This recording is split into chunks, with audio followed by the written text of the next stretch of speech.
श्रीगुरुभ्यो नमः। हरिः ओम्। ब्रह्मानन्दं परमसुखदं केवलं ज्ञानमुक्तिं द्वन्द्वातीतं गगनसदृशम् तत्त्वमस्यादिलक्ष्यम् एकं नित्यं विमलमचलं सर्वधी साक्षिभूतं भावातीतं त्रिगुणरहितं सद्गुरुं तं नमामि। नमो ब्रह्मादिभ्यो ब्रह्मविद्या सम्प्रदाय कर्तृभ्यो वंश ऋषिभ्यो महाभ्यो नमो गुरुभ्यः। सर्वोपप्लवरहित प्रज्ञानघन प्रत्यगर्थो ब्रह्मैवाहमस्मि। अहं पदार्थरहितः सदाशिवसमारम्भां व्यासशङ्करमध्यमाम् अस्मदाचार्यपर्यन्ताम् वन्दे गुरुपरम्पराम्। हरिः ओम्। श्रीगुरुभ्यो नमः। हरिः ओम्। नारायण नारायण। సాయిరామ్. సాయిరామ్. 15వ శ్లోకం ఇంకా కొంచెం ఉందండి.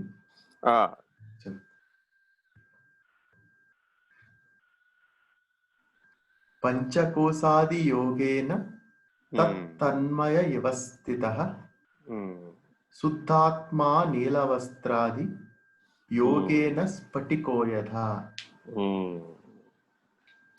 జననం నుంచి మరణం వరకు ఎక్కడెక్కడైతే నిన్ను నువ్వు మర్చిపోయేటటువంటి తన్మయత్వాన్ని పొందుతావో, నీ స్వరూప జ్ఞానాన్ని మర్చిపోయేటటువంటి తన్మయత్వాన్ని పొందుతావు, అక్కడక్కడల్లా శుద్ధ స్ఫటికలింగమైనటువంటి స్వాత్మస్వరూపం ఆయా వర్ణ వస్త్ర సంయోజనం పొందింది. వాస్తవానికి పొందిందా? పొందలేదు. లోపలున్నటువంటి శరీరి దేహి శుద్ధ స్ఫటికలింగము వలె ఉన్నాడు, ఉన్నది. ఉన్నాడు అంటే మళ్ళా పుంలింగం అని అనుకుంటాం. ఉన్నది అవ్యయీ భావం. అది స్త్రీ కాదు, పురుషుడు కాదు, అవ్యయీ భావం. కానీ చుట్టూ ఉన్నటువంటి 5 వర్ణాలతో ఉన్నటువంటి 5 కోశాలు యొక్క వర్ణం దాని మీద ప్రాతిభాసికమవుతోంది. అలా ప్రాతిభాసికమైనప్పుడు ఆయా కోశ తాదాత్మ్యత కలిగినట్లుగా అనుభూతి చెందుతున్నాడు, తన్మయత్వం చెందుతున్నాడు. ఎక్కడెక్కడ తన్మయత్వం, తన్మయత్వం, ఆ తన్మయత్వం వెరీ ఇంపార్టెంట్. స్వాత్మస్వరూపం దేనితోనూ కలవదు, అన్నింటికీ విలక్షణం, అన్నింటినీ సాక్షిగా చూస్తుంది. అది కలవదు. అది దృక్స్వరూపం. అది ద్రష్ట కాదు, దృశ్యం కాదు, దర్శనం కూడా కాదు. అటువంటి పరమాత్మ పంచకోశాలనేటటువంటి స్థూల సూక్ష్మ కారణ శరీరాలనేటటువంటి సత్వ రజస్ తమో గుణాలనేటటువంటి జాగ్రత్త స్వప్న సుషుప్తులనేటటువంటి దేహత్రయం జగత్రయం గుణత్రయం వాసనాత్రయం. దేహ శాస్త్ర లోక వాసనలు అనే వాసనాత్రయం ఇవన్నీ కూడా శుద్ధ స్ఫటికలింగంతో ఎప్పటికీ కలవవు. ఎన్నన్నా చెప్పుకో ఇలాగ రుణత్రయం తాపత్రయం ఇంకట ఎన్నన్నా చెప్పుకుంటూ పోవచ్చు. జగత్రయం ఇవేవి కూడా శుద్ధ స్ఫటికలింగంతో కలవవు. తత్కాలవత్ తత్కాలవత్ ఆ వర్ణం ఇందులో భాషించినట్లు కనబడు. ఆ వర్ణంలో స్ఫటికలింగం భాషించినట్లు తోస్తుంది అంతే తప్ప వాస్తవానికి అవి ఎప్పటికీ కలవవు. ఈ సత్యాన్ని ఎవరైతే గుర్తిస్తారో వాళ్ళు వీటిని దాటగలుగుతారు, అధిగమించగలుగుతారు. దీనికి ఒకే ఒక ఉపాయం ఉంది. ఏమిటది? మమ సాధర్మ్యం అధిగచ్చతి. నువ్వెంతసేపు పరమాత్మ స్థితితో త్వమేవాహం సాధర్మ్యాన్ని పొందు. అలా సాధర్మ్యాన్ని గనక నువ్వు పొందినట్లయితే వీటన్నిటినీ దాటేస్తావు. నేను పరమాత్మ కంటే భిన్నుడను, వేరై ఉన్నాను అనుకున్నాడు. ఇంకా అంతే సంగతి. నేను పరమాత్మతో కలిసే ఉన్నాను, నాకు ఆయనకి భేదం లేదు అనేటటువంటి నిర్ణయంతో ఎవడైతే స్వరూప జ్ఞాననిష్ఠుడై ఉన్నాడో అతడు 18 అక్షోహిణీల సేన మొత్తాన్ని తరిగేసినా సరే, ప్రపంచ యుద్ధం జరిగినా సరే, ముక్కు మూసుకుని ధ్యానం చేసినా సరే, కొండ గుహలో ఏకాంత సుఖమాసీతి అయినా సరే అతనికేమి ఏది అంటలేదు. ఈ ధ్యానము అంటలేదు, ఆ యుద్ధము అంటలేదు. ఇది స్వరూప జ్ఞాన నిష్ఠుడుకున్నటువంటి విశిష్టత. ఇటువంటి స్వరూప జ్ఞాన నిష్ఠని ఉపనిషత్ ప్రతిపాదిస్తుంది. చదవండి. ఇంతవరకు మనం చూసిన ఈ పంచకోశములు ఆత్మ కానేరవు, అనాత్మ. పరిమిత మనుగడ కలిగి పరిణామశీలమై నశించిపోవు జడస్వరూపమైన శరీరము ఆత్మ అయ్యేందుకు వీలు లేదు, అవకాశం లేదు కదా. బల్బు విద్యుత్ శక్తి ఎప్పటికన్నా అవుతుందా? ఇంపాసిబుల్. బల్బుని పట్టుకెళ్ళి మీరు ఎన్ని ప్రక్రియలలో పడేసినా, కాల్చినా, నెలలో వేసినా, గాలిలో వేసినా, దేంట్లో వేసినా బల్బు విద్యుత్ శక్తి అవుతుందా? ఇంపాసిబుల్. అలాగే దేహము దేహి, దేహి చైతన్యం విద్యుత్ శక్తి, దేహము బల్బు ఇంపాసిబుల్. అనాత్మ ఆత్మ.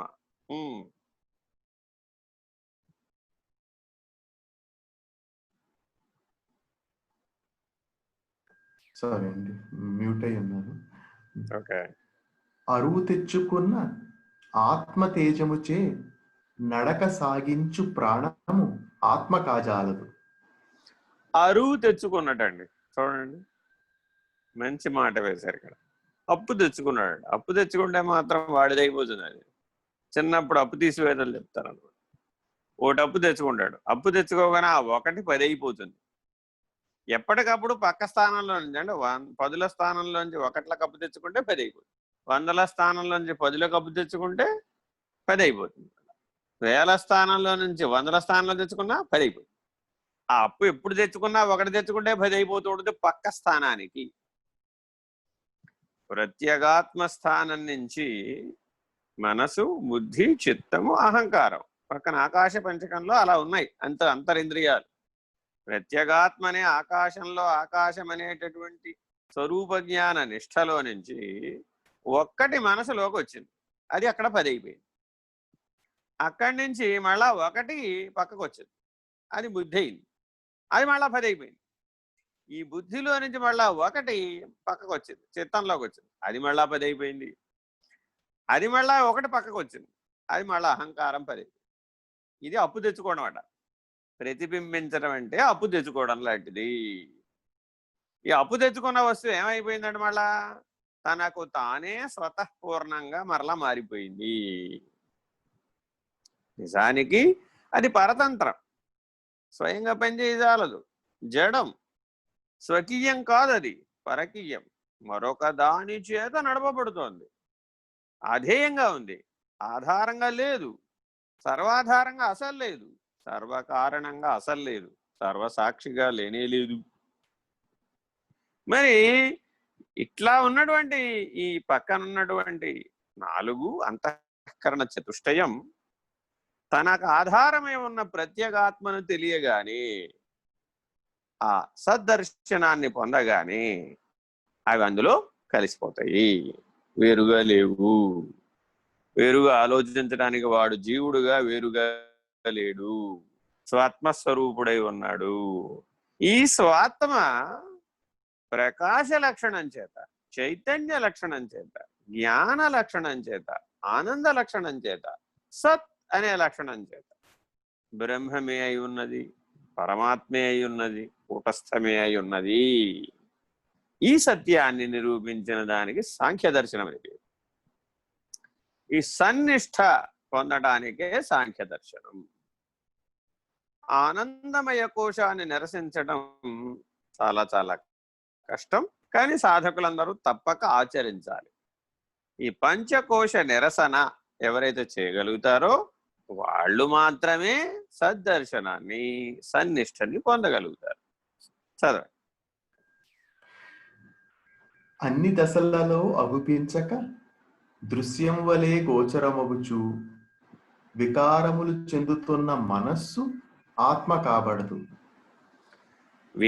అసలు వికారం అంటేనే అది కాదని కదా అర్థం, అవికారి.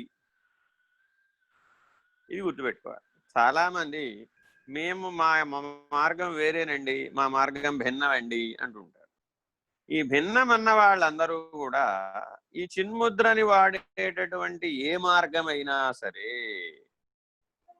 అది ఉపనిషత్ ప్రతిపాదకమే. ఎవరు చెప్పారు? దక్షిణామూర్తి గారు చెప్పారు. ఈ చిన్ముద్ర మొదట పట్టుకుంది ఆయన. ఇంకా ఆయన తర్వాత ఎవరు పట్టుకున్నా, అది బుద్ధుడు పట్టుకున్నా, మహావీర జైనుడు పట్టుకున్నా, లేకపోతే ఇంకెవరెవరో తర్వాత కాలంలో చాలా మంది పట్టుకున్నారు. ఎవరు పట్టుకున్నా మొదట దక్షిణామూర్తి గారు పట్టుకున్న చిన్ముద్రే, అవతార్ మెహర్ బాబా కూడా చిన్ముద్రే చూపెట్టింది. మౌన వ్యాఖ్యకి చిన్ముద్రే ప్రతీకాత్మకం. గురువులందరూ కూడా బోధించేటప్పుడు వేద పాఠాంతరం బోధించిన ఇలాగే చూపిస్తూ ఉంటారు. ఇలా చూపించడంలో ఉద్దేశం అదేనమాట. త్రివృత్కరణమైనటువంటి సమస్తము నీకంటే అన్యము, భిన్నము, అనిత్యము, అనాత్మ, అసత్, కార్యము. నువ్వు కారణ విశ్లేషణ చేయి, కారణరహిత స్థితికి చేరు. కారణ విశ్లేషణ చేయకుండా, కారణ విచారణ చేయకుండా, కారణాభిన్నమైనటువంటి దానిని వదలకుండా, అసంగుడవు కాకుండా, వదులుట అంటే ఇక్కడ సంగత్వాన్ని వదలాలి. జగత్తును వదలడం అంటే జగత్తును వదిలేసి రాకెట్ వేసుకుని చంద్రమండలం మీదకి వెళ్తే నేను వదిలేశానంటే లాభం. అక్కడికి వెళ్ళినా నువ్వుగానే ఉన్నావు. అంగారకుడి మీదకి వెళ్ళినా, చంద్రుడి మీదకి వెళ్ళినా, సూర్యుడి మీదకి వెళ్ళినా మానవుడుగానే ఉన్నాడు స్పేస్ సూట్లో. ఏం మార్పు లేదు. జనన మరణాలు, ఆకలి దెబ్బకలు ఏం మార్పు ఉండవు. షడూర్ములు, షడ్వికారములు ఏం మార్పు ఉండవు. అందువలన ఆత్మ అవికారి. వికారిత్వం చెందేదంతా పంచకోశాలు. చదవండి.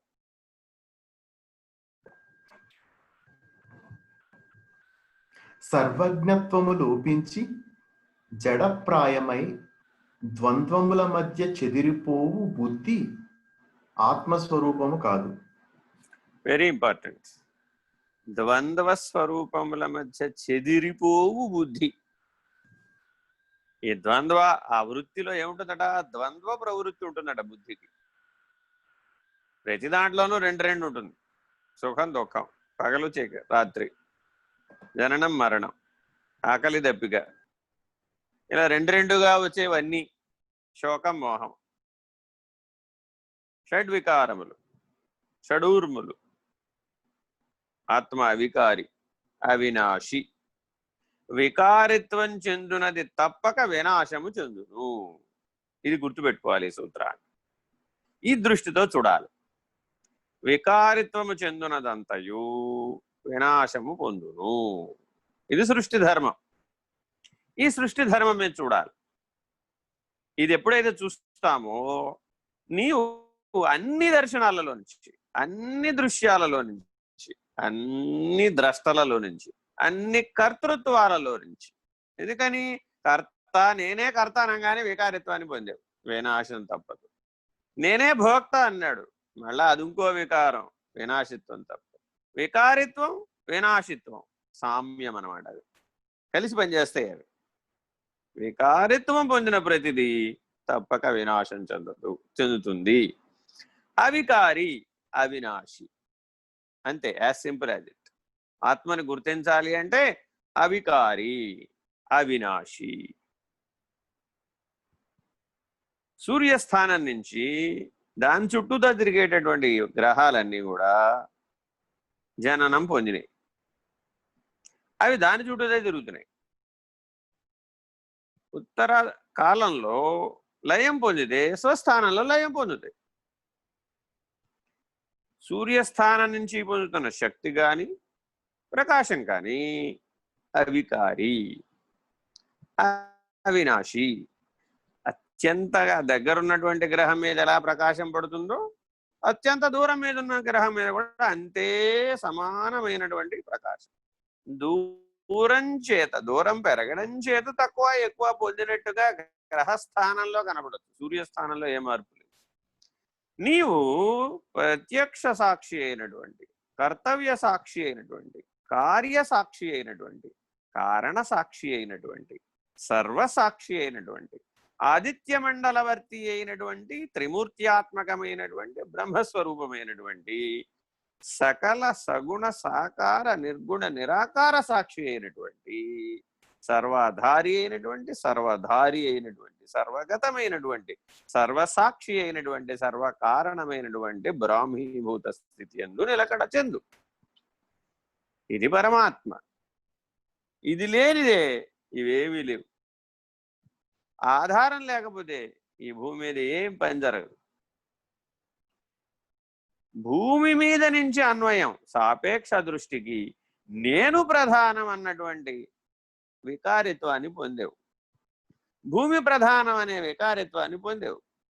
పంచభూతాత్మకమైనటువంటి భూమి ప్రధానం అనుకున్నావు, పంచభూతాత్మకమైనటువంటి సృష్టి ప్రధానం అనుకున్నావు, పాంచభౌతిక దేహం ప్రధానం అనుకున్నావు.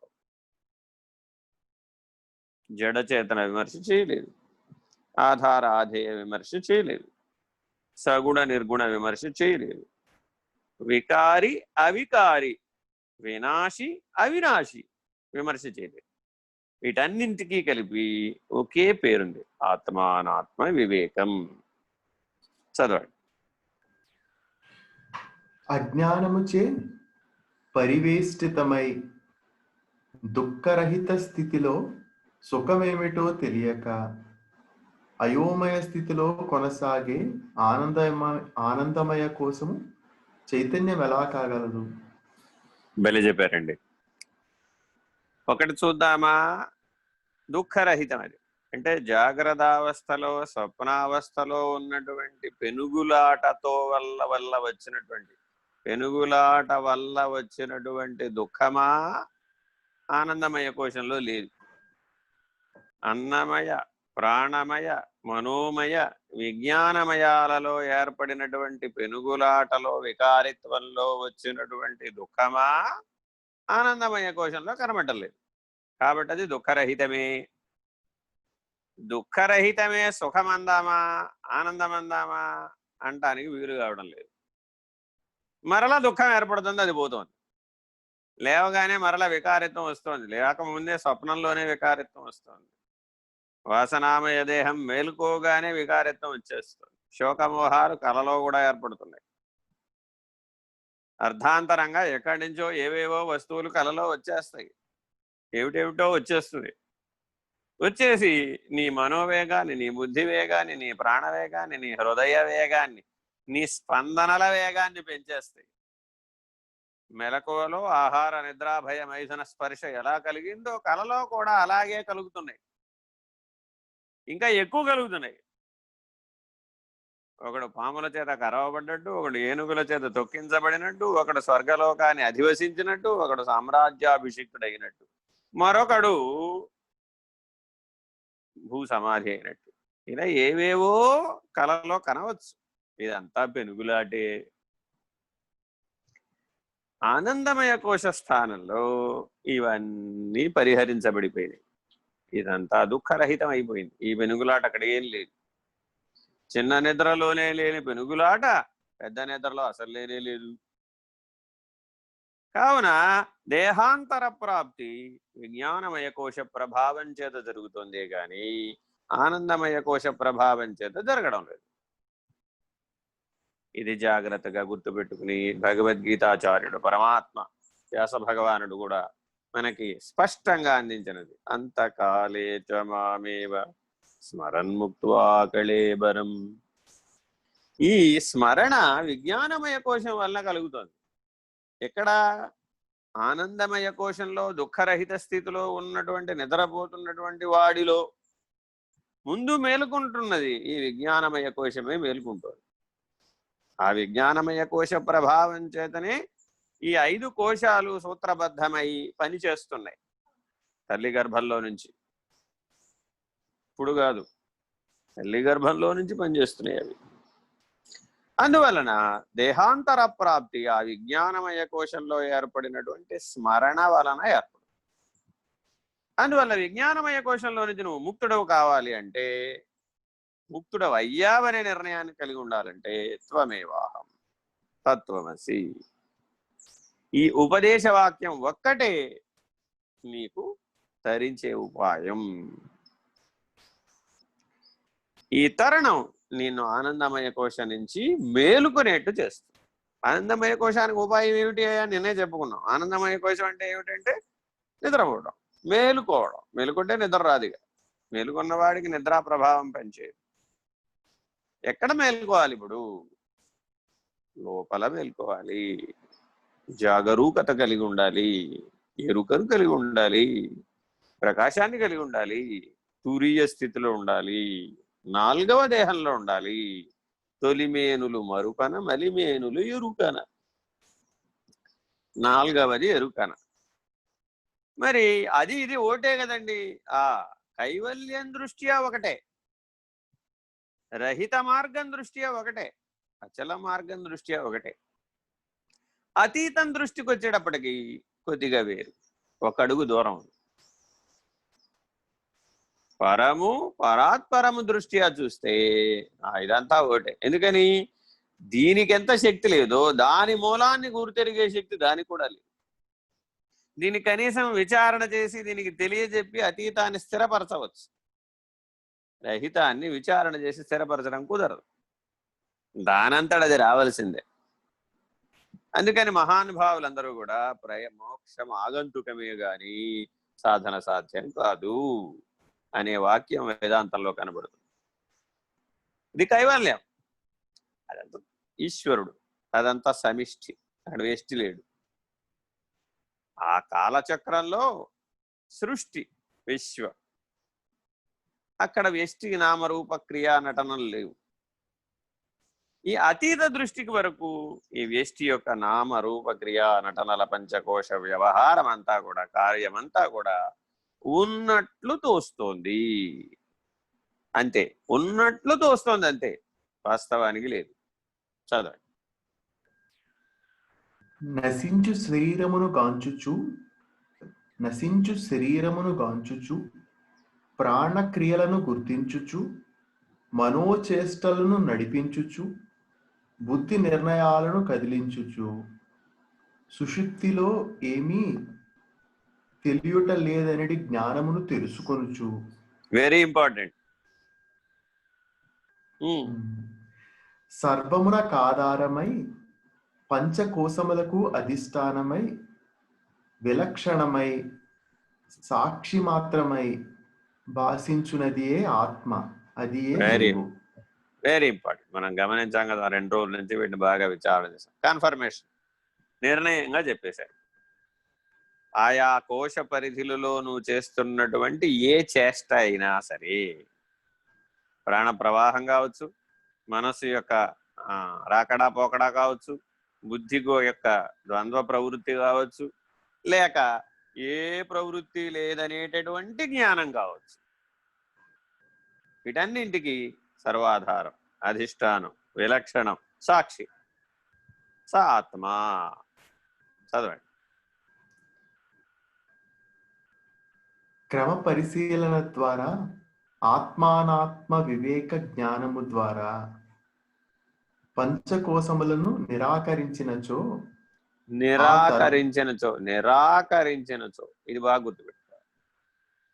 అవి ప్రకాశ్యములే గాని ప్రకాశం కాదు. అలా గుర్తించాలి వాటిని. ఆ ప్రాధాన్యతే ఇవ్వాలి వాటికి. అంతకు మించి ఎక్కువ ప్రాధాన్యత ఇవ్వకూడదు. ఇస్తే అవి ఆధార స్థానంలో వచ్చి కూర్చుంటాయి. ఇంకప్పుడు వాటిని దించాలి అంటే వీలుగాక మళ్ళా పుడుతూ పోతూ ఉంటాడు కర్మచక్రం. చదవండి. అలా నిరాకరించినచో ఆ తరువాత సర్వగతమై మిగిలి ఉన్నదే ఆత్మ. అంతే. ఏమండి, అన్నమయ కోశంలో ఆత్మ ఉందా లేదా? ఉంది. ప్రాణమయ కోశంలో ఆత్మ ఉందా లేదా? ఉంది. మనోమయ కోశంలో ఉందా లేదా? ఉంది. విజ్ఞానమయంలో ఉందా లేదా? ఉంది. ఆనందమయంలో ఉందా లేదా? ఉంది. పంచకోశాలన్నీ ఆత్మలో ఉన్నాయా లేదా? ఉన్నాయి. లేనివిగా ఉన్నాయి. గుర్తించడానికి వీలుగానివిగా ఉన్నాయి. జడ స్పర్శ కలిగి ఉన్నాయి. పదార్థంగా ఉన్నాయి. యథార్థంగా లేవు. అచల మార్గంలో 2 మాటల్లో తేల్చేస్తారు ఈ పంచకోశ విచారం. పదార్థం, యథార్థం, ఫినిష్డ్. 3 మాటల్లో వేదాంతం చెప్పమని ఎవరైనా అడిగితే పదార్థం, యథార్థం, తదర్థం. ఈ 3 మాటల్ని జాగ్రత్తగా విశ్లేషిస్తే పదార్థం, యథార్థం, తదర్థం. అంతే. ఈ మూడిటికి జాగ్రత్తగా అతీతమైతే ఆత్మస్వరూపం, రహితమైతే పరమాత్మ కైవల్యం. అంతే. ఈ 3 మాటలని జాగ్రత్తగా విచారణ చేయాలి. నువ్వు ఏదైనా తెలుసుకో, ఏదైనా అనుభవించు, ఏదైనా చెయ్యి.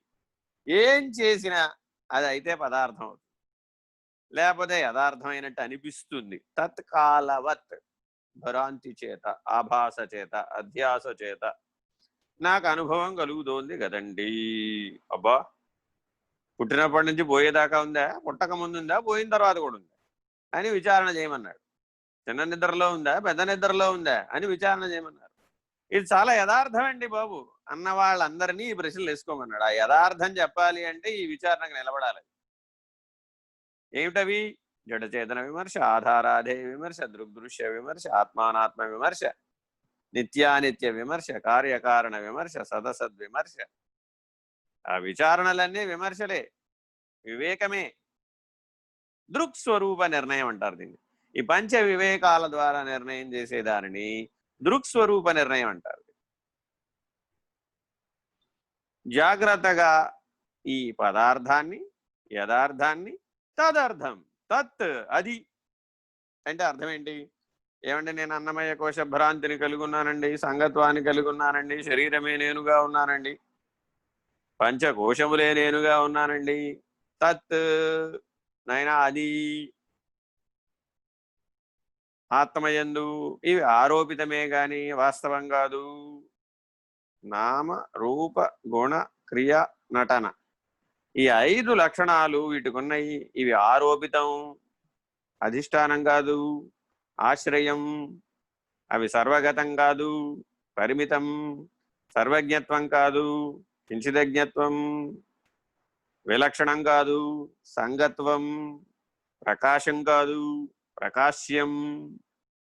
ఇలా వాటి యొక్క యథార్థ స్థితిని, పదార్థ స్థితిని, తదర్థ స్థితిని ఆత్మయందు గుర్తించు. ఈ ఆత్మ యొక్క లక్షణాలు ఏమిటి? పరమాత్మ యందు లీనమై ఉంటుంది ఎప్పుడు. అక్కడుండగా దానికి 5 లక్షణాలు. తత్, ప్రకాశము, చైతన్యము, జ్ఞానము, ఆనందం. అదే ఆత్మస్వరూపం ఈ మూడింటితో చేరింది. ఏమైంది అప్పుడు? అనిత్యం, అనాత్మ, అసత్, అజ్ఞానం, అధ్యాస, ఆభాస. జాగ్రత్తగా ఇలా విచారించి నీవు స్వరూప జ్ఞానాన్ని పొందుము. చదవండి. రంగు వస్త్రములు దూరము కాగానే స్ఫటికము స్వచ్ఛమై భాషించినట్లు పంచకోశ వివర్జితుడైన వాని ఆత్మ నిర్మలమై భాషించును. Very important. నిర్మలం. అది ఏ వర్ణం లేదు, దాని ఏ నామరూప క్రియ గుణ నటనలు లేవు. చదవండి. ఇప్పటితో 15వ శ్లోకం కంప్లీట్ అయింది. ఓకే. ఇప్పుడు 16వ శ్లోకం కృష్ణానంద మఠం వారి పుస్తకం చదువు. వపుస్తుషాదిభిః కోశైః యుక్తం యుక్త్యవగాతతః ఆత్మానం ఆంతరం శుద్ధం వివిచ్యాత్ తండులం యథా. వివిచ్యాత్ తండులాం యథా. చాలా చాలా ఇంపార్టెంట్ ఈ ఉపమానం. చదవండి. ఆవరణలను తొలగించుకొనవలెనని బోధ చేస్తున్నారు. ఇప్పటి వరకు మల విక్షేపాదులను గురించి చెప్పారు. ఇప్పుడు ఆవరణం గురించి మాట్లాడుతున్నారండి. చదవండి. వడ్లు రూపంలో పొట్టు, తౌడు మొదలైన వాటి చేత బియ్యం ఆవరించబడి ఉంటుంది. రైతులందరికీ బాగా తెలిసి ఈ విషయం. నాగరికులు అంటే పట్టణ జీవనం కలిగిన వాళ్ళకి బియ్యం ఎక్కడ దొరుకుతాయి అంటే సంచివర షాప్ లో దొరుకుతాయి అనుకుంటాడు. సంచివర షాప్ లో బియ్యం పండవు, వడ్లు పండుతాయి. పొలానికి వెళితే ఆ వరి పంట ఎలా పండుతుందో చూస్తే, ఆ వరి కంకులు ఎలా వస్తాయో చూస్తే, అందులో మొదట కేవలం పైనున్నటువంటి పొరే ఉంటుంది. నిదానంగా అందులో బియ్యపు గింజ తయారవుతుంది. తయారైన బియ్యపు గింజకి ఈ పైనున్న ఆ పొట్టుకి మధ్య సూక్ష్మమైనటువంటి స్పేస్ ఉంటుంది. అంటే అంటుకొని ఉండదు, అది విడిగా ఉంటుంది. కానీ లోపల ఉన్నటువంటి బియ్యపు గింజ లేకపోతే అది తాలు గింజ, పొట్టి పొట్టి ఉంటుంది అనమాట. అది ప్రయోజనం లేదు, అది మొలకెత్తదు. అంటే బీజం యొక్క శక్తి ఏది? లోపలున్న బియ్యపు గింజే. కానీ బియ్యపు గింజే శక్తి కదా అని బియ్యం పట్టుకెళ్ళి భూమిలో నాటామనుకోండి, మొక్కలు రావు. దానికి అంకురించగలిగే శక్తి దేని వల్ల వచ్చిందట? పైనున్న పొర వలన వచ్చింది. ఈ పైనున్న పొర లేకపోతే అది అంకురించదు. అందువలనే జాగ్రత్తగా అక్షతలు, తలంబ్రాలు, శుభ సందర్భాలలో మనం వాడేటటువంటి బియ్యం ఏవైతే ఉన్నాయో అవి విరగనివి, మొక్కపోనివి, ఇలాగా జాగ్రత్తగా గమనించి వాటిని ఏరి ఎంపిక చేసి శ్రీరామనవమి భద్రాచలం రాముల వారి కళ్యాణానికి ఒలుస్తారు. వడ్లు చేతులతో ఒలుస్తారండి. రామనామాంకితమైనటువంటి తలంబ్రాలవి. రామనామం చేస్తూ దరిదాపు 40 రోజులు పడుతుంది ఆ తలంబ్రాల బియ్యం తయారు చేయడానికి. ఒక 40 మంది కూర్చుని ఒలుస్తారు. ఎర్రటి బియ్యం అనమాట. అప్పుడు ఆ పొట్టు అంతా ఒలిచేస్తే తెల్లటి బియ్యం, ఆ పైన తౌడంతా తీసేస్తేనేమో తెల్ల బియ్యం వస్తాయి. తౌడుతో కలిసి ఉన్నప్పుడు ఎర్ర బియ్యం వస్తాయి. ఆ పైన ఉన్నటువంటి వడ్ల గింజ పొర, ఆ పొట్టు, ఊక, ఇవి కలిసి ఉన్నప్పుడు మాత్రమే అది అంకురిస్తుంది, లేకపోతే అంకురించదు. ఈ అంకురించడానికి కారణమైనటువంటి శక్తి ఏదైతే ఉందో దానిని గుర్తించగలగాలి. చదవండి ఇప్పుడు. వడ్లు రూపంలో ధాన్యం తినగలిగినది కాదు. అది మనం తినలేం. పశువులు తినమంటే వడ్లు అలాగే తినేస్తాయి, కానీ మానవులు తినలేరు.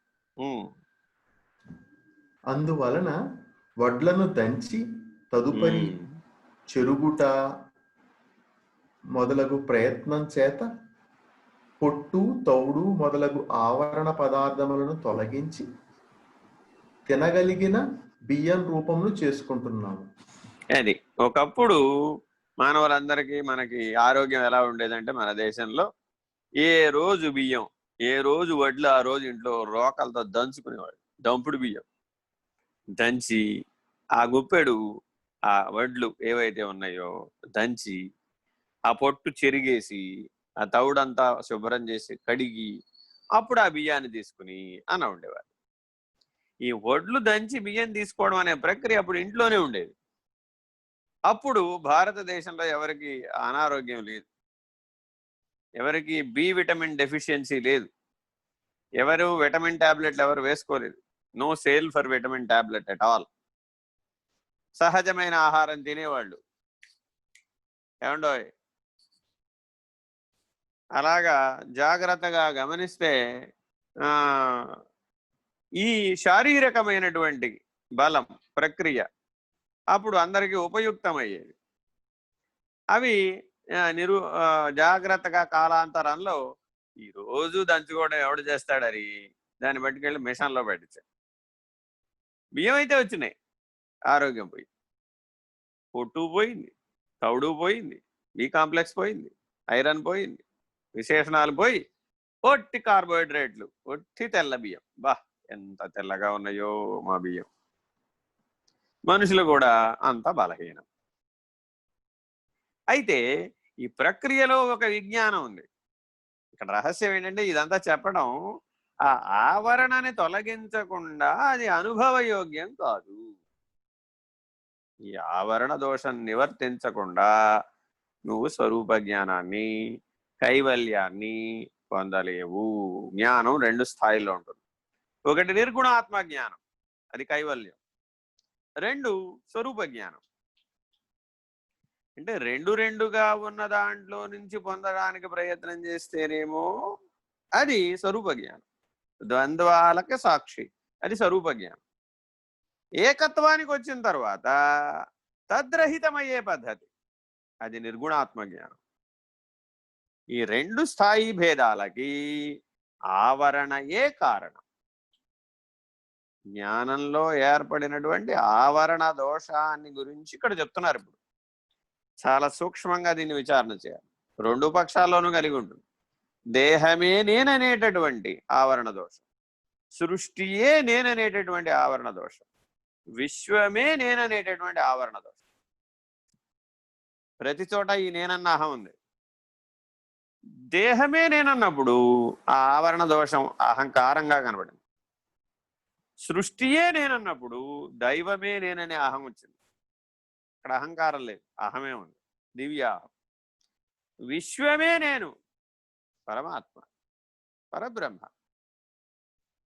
అయితే ఈ మూడు స్థాయిలను పరిహరించడానికి ఆవరణ దోష నివర్తం అని పేరు.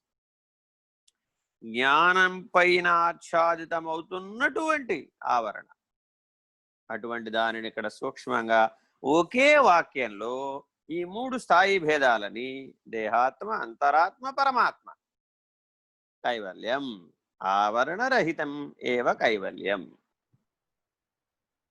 చదవండి. అంతరంగంలో శుద్ధమైనది ఆత్మ. విషయ దృష్టి తోడి ప్రవర్తనలో పంచకోశాదులైన ఆవరణల చేత ఆవరింపబడి స్వస్వరూపంగా గ్రహించటానికి తగినది కాదు. అంతే. కిందకు వచ్చేసావు, శాంతం కిందకు వచ్చిన దగ్గర నుంచి విచారం మొదలుపెట్టాడు.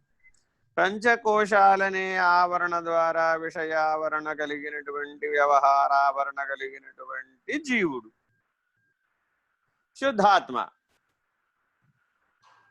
ఆ శుద్ధాత్మను తెలుసుకోవాలి అంటే స్ట్రైట్ గా రాగద్వేష కలుష కషాయితమైనటువంటి పంచకోశ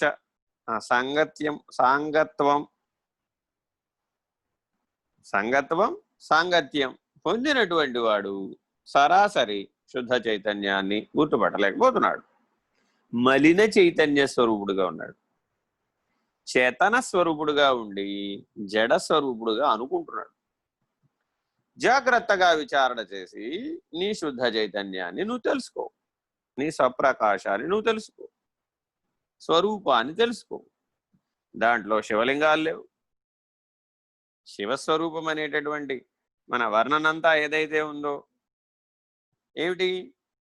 నెత్తి మీద చంద్రుడు ఉన్నాడండి, ఆ పైన గంగ ఉన్నదండి, ఒళ్ళంతా బూడిద ఉందండి, గజ చర్మం కట్టుకున్నాడండి, ఎంతో అశుభ్రంగా ఉన్నాడండి, ఎంతో స్వచ్ఛ విగ్రహుడండి, ఎంతో నల్లగా ఉన్నాడండి, ఎంతో తెల్లగా ఉన్నాడండి.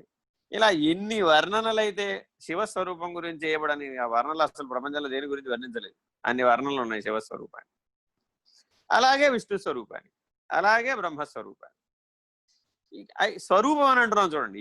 వీటన్నింటికీ స్వరూపం అన్న స్థితిలో ఒకటే ఉంది, అది శుద్ధాత్మ, అది పరమాత్మ. దానిని గుర్తించు, దానిని తెలుసుకో, అలా ఉండు. చదవండి. విద్ధి వ్యాధ్యభిమానగ్రస్తం లోకం శోకహతం చ సమస్తం. వెరీ వెరీ ఇంపార్టెంట్ అండి. ఈ సూత్రాన్ని ఎవరైతే పట్టుకుంటారో వాళ్ళు గ్యారంటీగా తరిస్తారు. విద్ధి వ్యాధ్యభిమానగ్రస్తం లోకం శోకహతంచ సమస్తం. ఒక్క సూత్రంలో శంకర భగవత్పాదులు దేశికేంద్రులు ఎలా అంటే ఈ ఒక్క సూత్రంలో మొత్తం వేదాంతం ఇవిడు. నువ్వు పంచకోశాలే అంటావా? వ్యాధి చేత పీడించబడ్డావు, విధి చేత ఆడించబడ్డావు, వ్యాధి చేత పీడించబడ్డావు. జనన నుంచి మరణం దాకా ఏమిటయ్యా? ఆడించబడుట, పీడించబడుట, ఇంతే, రెండే. అయితే ఆడించబడటం, లేదంటే పీడించబడటం. యాక్టర్లందరూ డైరెక్టర్ చేత ఆడించబడుతున్నారు. ఇది విధి. పరమాత్మ అని డైరెక్టర్, జీవాత్మ యాక్టర్. ఆ నాటక రంగం మీద నటిస్తున్నాడు. అది ఏ పాత్ర అయినా సరే, ఏ గుణమైనా సరే, ఏ వ్యవహారమైనా సరే, ఏ క్రియ అయినా సరే, ఏ నటనైనా సరే, ఏ అవస్థ అయినా సరే, అన్ని కదలికలు నటనములే అని చెప్పేదే నటరాజు. ఆయన నటులకెల్లా పెద్ద రాజు. ఈ యాక్టర్లందరికీ కింగ్ ఎవరయ్యా అంటే నటరాజే కింగ్. ఆయన్ని మించిన కింగ్ ఎవడు లేడు, ఆయనే రాజు. జీవుల యొక్క అణువు నుంచి మహత్తు వరకు, పిపీలికము నుంచి బ్రహ్మము వరకు ఉన్న సమస్తము కదులుతూ ఉంది. ఆ కదలటానికి నటనమని పేరు. ఈ నటనములకెల్లా రాజు ఎవరయ్యా అంటే నటరాజు. అంతేగాని నృత్య భంగిమలో ఉన్నాడు కదా అని నృత్యం చేసే వాళ్ళకైనా అనుకోకర్లే. సకల విశ్వము కదులుతోంది. ఎరుక కదులుతోంది, మనసు కదులుతోంది, వాయువు కదులుతోంది, ఆకాశం కూడా కదులుతోంది, విశ్వం కదులుతోంది. ఈ కదలిక అంతా నర్తనమే. ఆడబడుట, పీడించబడుట. విద్ధి వ్యాధి అభిమానగ్రస్తం. ఏమిటయ్యా, ఎందుకు వచ్చింది నీకు ఈ ఆట గొడవ, ఈ గొడవ అంతా నీకు ఎందుకు వచ్చిందయ్యా బాబు? ఆ ఆడించబడటం కానీ, ఈ పీడించబడటం కానీ అప్పటిదాకా బాగానే ఉంటుంది, ఏదో పని చేసుకుంటూ ఉంటుంది, హాయిగా అలా ఉండొచ్చు కదా, ఉన్న చోట ఉండొచ్చు కదా. వెళ్ళి ఏదో లాగుతుంది, పైనుంచి ఏదో వస్తువు పడుతుంది, అది తల మీద పడే బదులు కాళ్ళ మీద పడుతుంది. అది ఈశ్వరానుగ్రహం. అదే తల మీద పడితే తల ముక్కలు చెక్కలు అవుతుంది. కాళ్ళ మీద పడింది, ఏదో వేలు చితికింది, మంచిదే కదా. కొద్దిగా పోయింది. ఇప్పుడు గమనించాలి. ఇప్పుడు ఇది విధి, వ్యాధి, అభిమానం 3 పనిచేయాలి అక్కడ. అప్పటిదాకా ఉన్నవాడు ఉన్న చోట బాగానే ఉన్నాడుగా. ఇప్పుడు అంతట్లో వాడికి ఏమైంది? ఏదో స్ఫురించింది. అదేదో అటకమించి అది తీయకపోతే లాభం లేదనుకుంటా వెళ్ళింది. ఆ వస్తువు ఏదో లాగింది. అప్పుడు జాగ్రత్తగా ఉందా? లేదు. ఆవరణ దోషాన్ని పొందకుండా ఉందా? లేదు. విక్షేప దోషాన్ని పొందకుండా ఉందా? లేదు. మలత్రయాన్ని పొందకుండా ఉందా? లేదు. మలత్రయం అంతా పీడనం, పీడించబడతాం కాయికమలం, వాచికమలం, మానసికమలం చేత. విక్షేపం ఆడించబడతాం.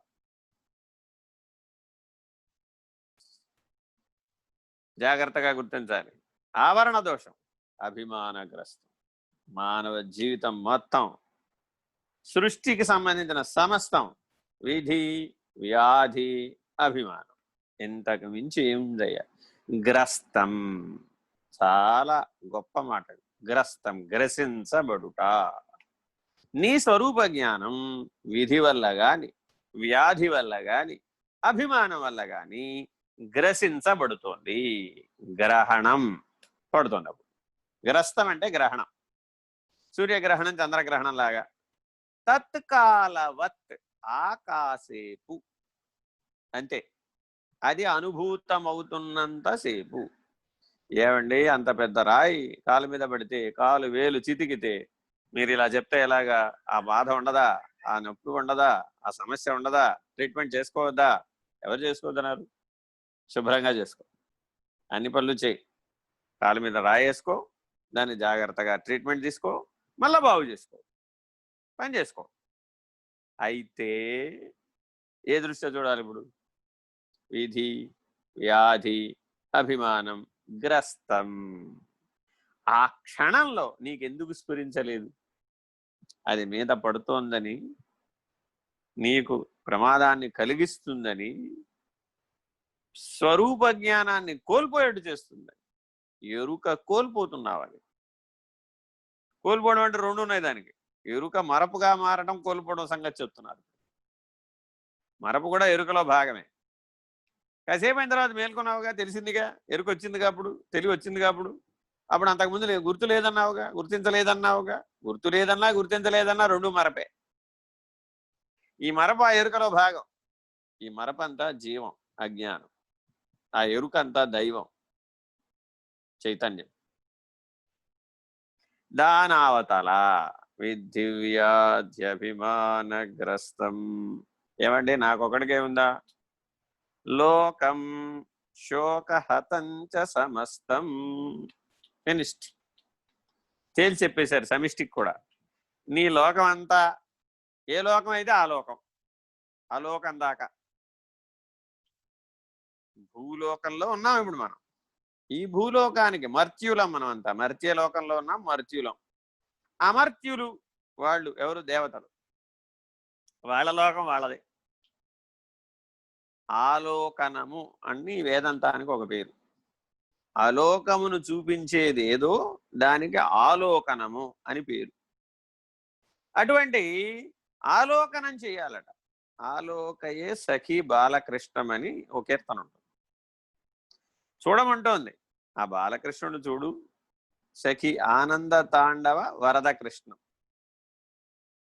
ఆ ఆనంద తాండవం, చిన్న పిల్లవాడిలో ఆనంద తాండవం జరుగుతోందట.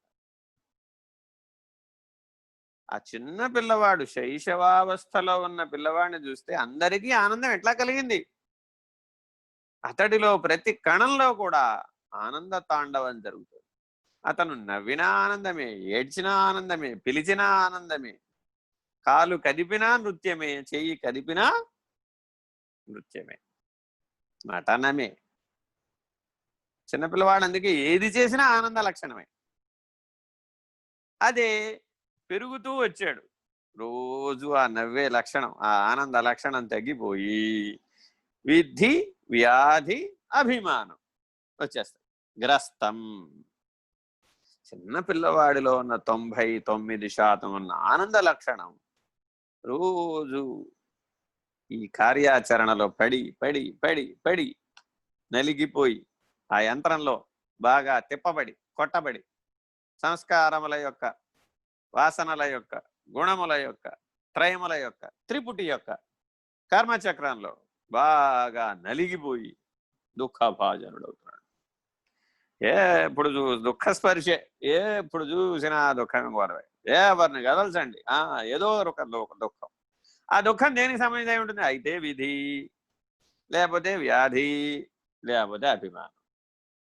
ఏ లోకానికైనా వెళ్ళు, ఏ లోకానికి వెళితే అదే ఆ లోకంలో ఉన్న గొడవలన్నీ అవే, మళ్ళా అవే. అయితే అక్కడున్న విధి, అక్కడ ఉన్నటువంటి సమస్య, అక్కడ ఉన్న అభిమానం. దేవేంద్రుడు గారు ఆయనకి అంతే, ఓ కాల పరిమితి.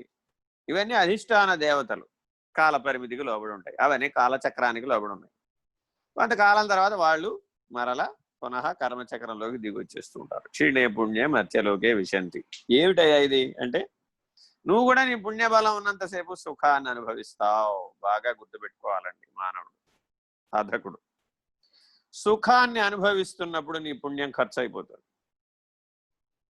దుఃఖాన్ని అనుభవిస్తున్నప్పుడు నీ పాపం ఖర్చు అయిపోతుంది.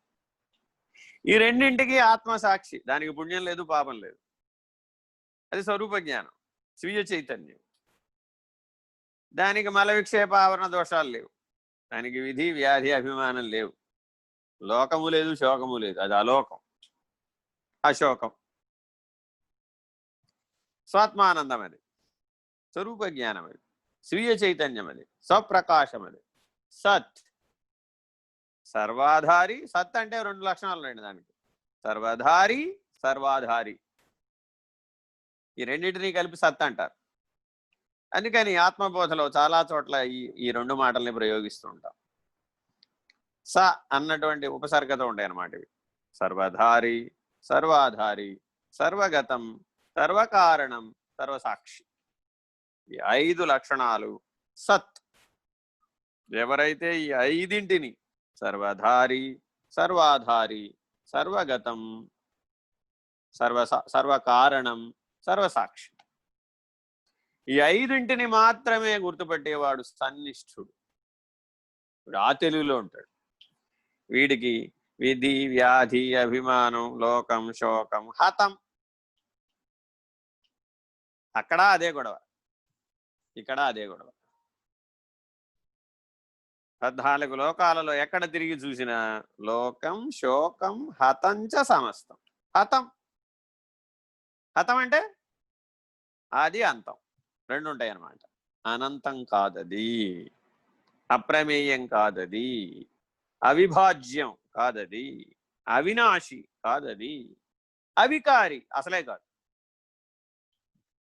అకారం అనే ప్రత్యయంతో ఉన్న ఈ లక్షణాలు గుర్తుపెట్టుకోవాలి. అనంతం, అవిభాజ్యం, అవికారి, అఖండం, అజం.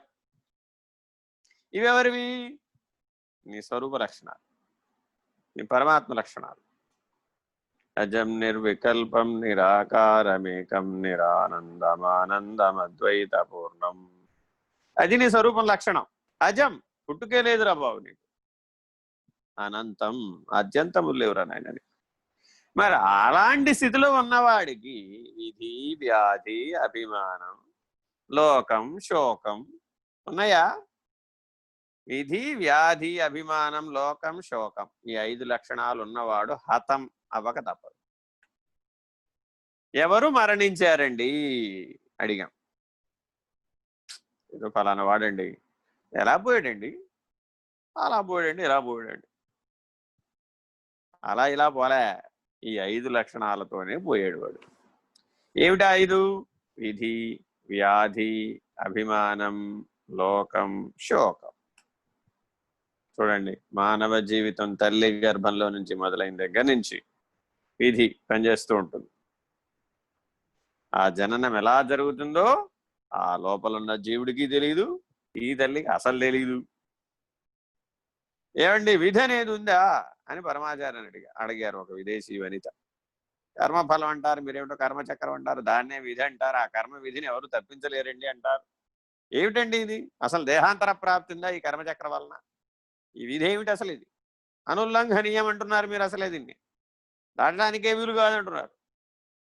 ఎవరికి? జీవుడికి. ప్రసూతి కేంద్రానికి పట్టుకెళ్ళాయా బాబు ఇవిడిని అన్నారు. అక్కడికి వెళ్ళారు. అక్కడికి వెళితే ఏమైంది, రకరకాలైనటువంటి భిన్న భిన్న జనన స్థన పరిస్థితులు కనబడ్డాయి. ఒకరేమో కలెక్టర్ గారి భార్య, అక్కడ పిల్లవాడు సమానమే, కానీ వాడి వైభోగమే వేరు. మరొకరు పరిగెట్టుకుంటూ వచ్చాడు, టకటక టకటక, శాంతం హాస్పిటల్లోకి రాకముందే ప్రసవం అయిపోయింది, వాడి పరిస్థితి వేరు. మరొకడు చాలా కాలంగా హాస్పిటల్లోనే ఉన్నాడు, నానా రకాల ట్రీట్మెంట్ తీసుకుంటూ ఆపరేషన్ ద్వారా పిల్లవాడు పుట్టాడు. పిల్లవాడికి కష్టమే, తల్లికి కష్టమే. ఏమిటండి ఇదంతా? విధి, వ్యాధి. ఆవిడ లోపల ఉన్న వ్యాధి ఆవిడకే తెలియదు. పిల్లవాడితో సమానంగా ట్యూమర్ కూడా పెరిగిపోతూ ఉంటుంది, తల్లికి ఏమీ తెలియదు. మనం నిజ జీవితంలో చాలా చూస్తాం ఇట్లాంటి సంఘటనలు. పిల్లవాడు బాగా పెరుగుతాడు, అద్భుతంగా ఉన్నాడు అంటారు, అన్ని రకాల పరీక్షలు చేస్తారు, కానీ పక్కనున్న ట్యూమర్ ఆ పిల్లవాడి కిందే ఉంటుంది, అది కనబడదు. వ్యాధి కూడా పక్కనే ఉంది. ఆపరేషన్ చేసేటప్పుడు అంటాడు డాక్టర్, అమ్మో ఈ ట్యూమరే గనక నిజంగా పగిలి ఉంటే జనన కాలం కంటే ముందే ఈ శిశువుకి ఈ ట్యూమర్ లో ఉన్నటువంటి టాక్సిన్స్ అన్ని, విష పదార్థాలన్నీ వ్యాపించి వీడు మృత శిశువుగా మారి ఉండేవాడు. మరి ఇప్పుడు వాడి ఉనికి పక్కనే వాడి హత కారణం కూడా ఉంది. విధి, వ్యాధి పక్కనే ఉన్నాయి. అభిమానం ఇది చెప్పే పని లేదు. తల్లి గర్భంలో ఉన్నప్పుడు ఆ గర్భసంచినే ఆవరణ, ఆ మావియే ఆవరణ, అందు పరిభ్రమిస్తున్నటువంటి జీవుడు, జీవ శరీరం, ఆ శరీరంలో ఉన్నటువంటి నేను, అక్కడ మొదలైంది నేను. ఎప్పటిదాకా ఉంది? పంచకోశ నివర్తనం, పంచకోశాలు విరమించడం, పంచకోశ విచారణ చేయడం, నిరసించడం, స్వరూప జ్ఞానాన్ని పొందడం. అక్కడి దాకా ఉంది అభిమానం. ఇంకా ఎక్కడ దాకా ఉంది? కైవల్యం దాకా ఉంది ఆ అభిమానం. ఏదో ఒక దేహం, జీవతనువులు 4, ఈశ్వర తనువులు 4, 8 ఉన్నాయి మనకి. అష్టతనువులు ఉన్నాయి. వేదాంతం 8 తనువులు నిర్వచించింది. అంటే 8 అభిమాన స్థాయిలు అనమాట. అంటే 8 మంది ఉన్నారని కాదు, 8 అభిమాన స్థాయిలు ఉన్నాయన్నమాట. విశ్వ, తైజస, ప్రాజ్ఞ, ప్రత్యేగాత్మ, విరాట్, హిరణ్య గర్భ, అవ్యాకృత పరమాత్మలనే 8 తనువులు అభిమానయుతమైనటువంటివి. శరీరమే నేను. సుయోధనుడు, దుర్యోధనుడు, చాలా క్యారెక్టర్లు ఉన్నాయి ఇట్లాంటివి.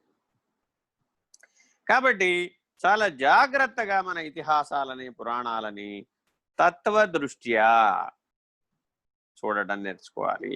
ఇవి ప్రతీకాత్మకమైన బోధ, ప్రతీకాత్మకమైన నిర్ణయం. చాలా జాగ్రత్తగా విచారణ చేయాలి. విధివ్యాధ్యభిమానగ్రస్తం లోకం శోకహతంచ సమస్తం. ఇంతకు మించి జగత్తు యొక్క ప్రాదుర్భావ లయాలు మొత్తం ఇమిడ్చగలిగిన సూత్రం లేదు. జాయతే గచ్చతే ఇది జగత్ అన్న నిర్వచనం ఇవ్వడానికి కారణం ఇదిగో ఇదే. ఈ విధి, వ్యాధి, అభిమానం, లోకం, శోకం, హతం. సమస్త సృష్టికి కూడా అంతే. నా సృష్టి, నా పరివారం, నా లోకం. దక్ష ప్రజాపతి ఈశ్వరాపరాధం చేశాడు. చెప్తూనే ఉన్నారు అందరూ, ఈ నిరీశ్వర యాగం పనికిరాదురా బాబు, ఇది నీ ప్రమాదానికి గుంతేస్తుందిరా నాయన. నేను విన్నా అన్నాడు. నేను విన్నాని తల ఎగరేసిన ప్రతివాడికి తల ఎగిరిపోక తప్పదని నిరూపిస్తుంది దక్షయజ్ఞం. పెద్దలు చెప్పిన మాటని విననన్న ప్రతివాడికి ఏదో ఒక క్షణంలో తల ఎగరేసిన ప్రతివాడికి తల ఎగిరిపోక తప్పదని నిరూపించేటటువంటి ఘట్టం దక్షయజ్ఞం. మనకి పురాణాలలో ఈ ఘట్టం చదివిన వాళ్ళకి అలా ఫలశ్రుతి ఉంటుంది అనమాట. ఆ ఫలశ్రుతి అంతా జ్ఞానం. నిజానికి వాడేదో బ్రహ్మాండమైన సుఖాన్ని అనుభవిస్తాడనో, జాధిపత్యాన్ని అనుభవిస్తాడని కాదు. నీలో ఉన్న అహం ఎప్పుడైతే పోతుందో పెద్దల యొక్క సూచనను తెలుసుకోగలుగుతావు. పెద్దలంటే గుర్తుపెట్టుకో, దేశికులైన వారినే పెద్దలంటారు. ఇలా జాగ్రత్తగా గమనించి ఈ సూత్రాన్ని పోగొట్టుకోవాలి. చదవండి. ఆవరణల భ్రాంతిని విడువలేక వ్యాధి అభిమానముల వలన కలిగిన శోకంలో లోకం అంతా తన్నుకులాడుకుంటున్నది. అది చూసాక ఇప్పుడు అదే విచారణ చేశాం. ఎవరిని చూడు అంతా తన్నుకోవడమే.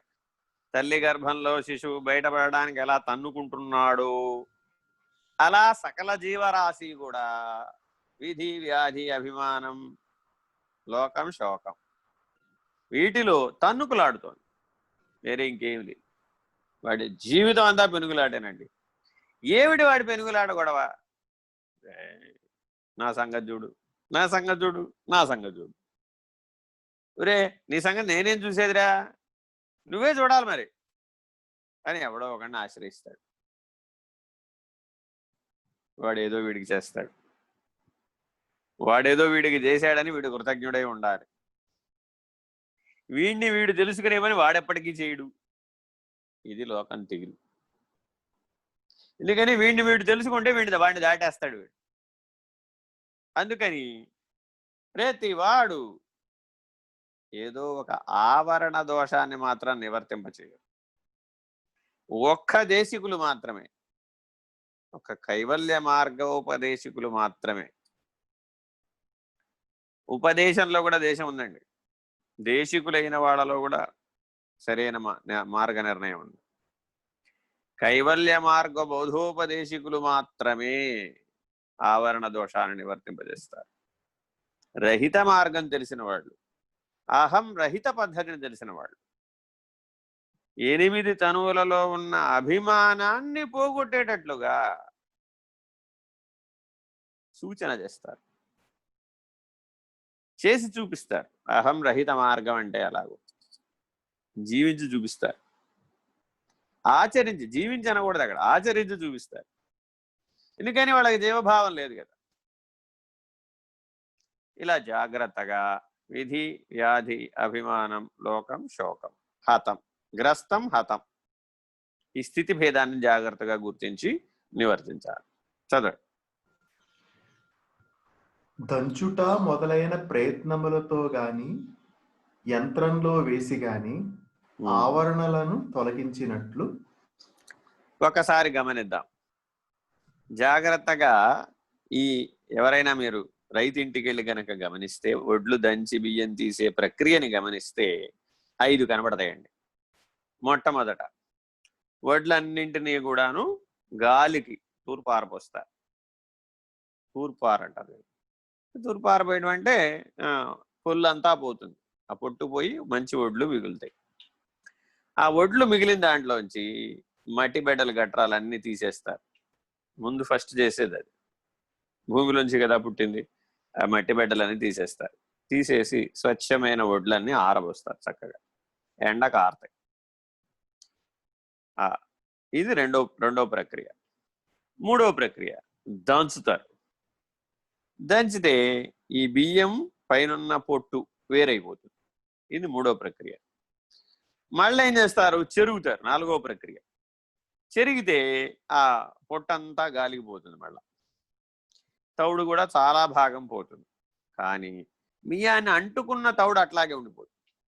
దాన్ని బియ్యాన్ని చక్కగా కడుగుతారు. మళ్ళీ ఇప్పుడు కడిగితే స్వచ్ఛమైన బియ్యం అన్నం వండటానికి సిద్ధంగా బయటకు వస్తాయి. ఈ 5 ప్రక్రియలకి, ఈ 5 ప్రక్రియలు చేస్తేనే ఆ వడ్లు బియ్యం అవుతాయి, లేకపోతే అవవు.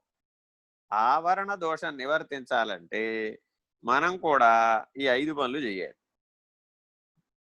చాలా జాగ్రత్తగా చెప్తున్నాను, చాలా జాగ్రత్తగానే దీన్ని అన్వయం చేసుకోండి. పూర్వం పెద్దలందరూ ఊళ్ళలో ఉన్నటువంటి ఏమీ చదువుకోని వాళ్ళకు కూడా ఇలాగే కూర్చోబెట్టి చెప్పేవాళ్ళు. ఇది అర్థం చేసుకోవడానికి పిహెచ్డి చదువు అవసరం లేదు. ఆవరణ దోషం నివర్తమైతే మల విక్షేపాదులు ఉండవు. ఇక ఆవరణ దోషం నివర్తం కాకపోతే మల విక్షేపాలు ఎప్పుడూ వస్తూనే ఉంటాయి, పునః పునః పునరావృత్తి చెందుతూనే ఉంటాయి. అవి విధి వ్యాధి అభిమానం లోకం శోకం గ్రస్తం హతం. ఫలితం అది. ఇక్కడ గ్రస్తం, అది హతం అయిపోయింది. హరిమన్నాడు రా బాబు, హతం అయిపోయాడు రా బాబు. దేనివల్ల? లోకం, శోకం, హతం, విధి, వ్యాధి, అభిమానం. ఏం చేయాలండి? మొదట బాగా గాలికి తూర్పు ఆరబట్టాలి. ఇది మామూలుగా చిరిగితే పోదండి. ఫస్ట్ మొదటిసారి వడ్లు బాగు చేసేటప్పుడు గాలికి పెద్ద గాలి కావాలి దానికి. ఎందుకని? అది ఆ వరి కంకులని వేరు చేసేటప్పుడు ధాన్యం, పొల్లు కలిసి వస్తాయి. ఆ పొల్లు అంతా గాలికి పోవాలి, పోయి వడ్లు మిగిలిపోవాలి. ఈ మొదటి పని బాగా చేయాలి. సాధకులు చాలా జాగ్రత్తగా ఈ విషయాలనే పొల్లు ఉందండి మన చుట్టూ, శబ్దస్పర్శ రూపరస గంధాలనే విషయాకర్షణని సాధన అనేటటువంటి తీవ్ర వేగంతో వచ్చే గాలితో, వైరాగ్యం అనేటటువంటి తీవ్ర వేగంతో వచ్చే గాలిని ఉపయోగించి వీటిని బాగా దూరంగా గెంటేయాలి. నేను ఆత్మస్వరూపుడు, నేను బ్రహ్మస్వరూపుని, నేను చైతన్య స్వరూపుని, నేను ప్రకాశ స్వరూపుని, నేను ఆనంద స్వరూపుని అని తీవ్రమైనటువంటి సాధన చేయాలన్నమాట. తీవ్ర వైరాగ్యాన్ని కలిగి ఉండాలి. ఇది వెరీ వెరీ ఇంపార్టెంట్. చాలా మందిలో ఈ తీవ్ర వైరాగ్యం లోపించడం వలన ఆ పొల్లు వడ్లు కూడా ఈ ఒరిజినల్ వడ్లతో కలిసి వచ్చేస్తాయి ఇంట్లో. ఇవి దంచినప్పుడు బాగా పని పెరిగిపోతుంది, పొట్టు ఎక్కువైపోతుంది. అప్పుడు చేటతో చెరుగుతూ ఉంటాయి, ఎప్పటికీ అవదే ఆ పని. అందుకని మొట్టమొదటి పని సరిగ్గా చేయాలి. చేస్తే ఆ పొల్లు అంతా గాలి కొట్టుకుపోతుంది, ఇంకా రావు, నీ జోలికి రావు. ఈ ప్రపంచం నేను ఆత్మస్వరూపుడు, నా లక్ష్యం మోక్షం అని స్థిరంగా ఎవడైతే మూడవస్థల్లో చెప్తాడో వాడి జోలికి రానే రాదు. వాడి దగ్గరకు వచ్చా వాడు ఊసిపోని కబుర్లు ఎవడు చెప్పడం. అచ్చమ్మ బుచ్చమ్మ కబుర్లకు అసలు అవకాశమే లేదు. లోకాభిరామాయణానికి పనే లేదు. మొత్తం అంతా వైరాగ్యం అనే గాలి కొట్టుకుపోతుంది.